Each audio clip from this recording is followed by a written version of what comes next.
Today, I've been counting the many blessings in the family my dad raised. All the love we shared through the years has come back to me in many ways. And today, my mind flashed back to my childhood days. I recall my first day of school and how much it hurt my dad to see me start off in patched up blue jeans. But Dad, today that's the style. My boy won't go anywhere without his patched up jeans. They're old and faded, and they look like they've never been cleaned. And I remember Sunday school and how I'd get mad when you'd make me go. But now I can see why that was so important to you, because we prayed together and we stayed together. Now, my dad was a man that knew his own mind. And I remember when he'd call us all together and he'd say, "Family, it's loving time." His world was built around Mom and the 4 kids they raised. And I can still see the smile that always came on Mama's face each time Dad would say the table grace. The house was filled with lots of noise, but when we got too loud, Dad would always say, "Oh, those devilish boys." There was 3 of us. The 4th was a girl. Well, you know Dad had a choice, a favorite that is. But he'd say, "I love one just as much as I love the other." Oh, would you look at her? She looks just like her mother.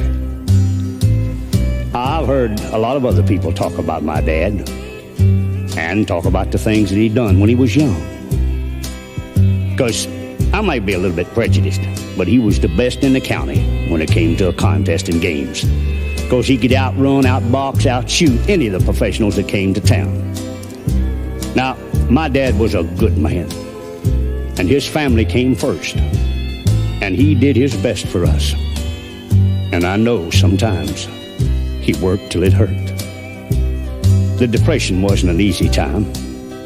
$1 a day was the pay back then. And I remember my dad leaving the house before daybreak and walking 14 miles to get to work without being late. Oh, I guess everyone remembers the good times and the bad.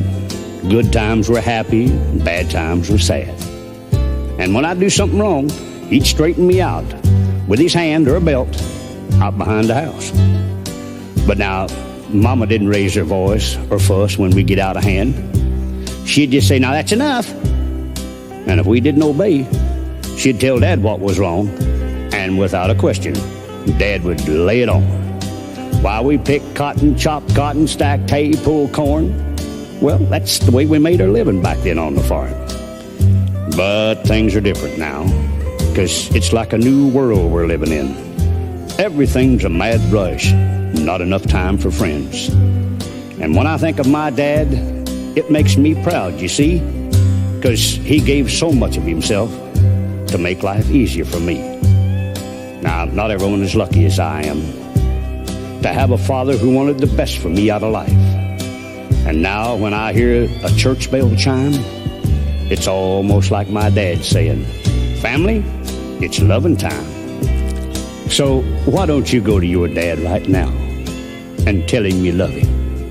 And I'll bet you $1 against a dog biscuit that it will mean more to him than any gift that money could ever buy.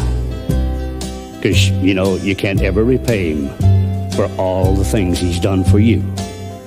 And the best way I know to let him know is just say, "Daddy, I love you."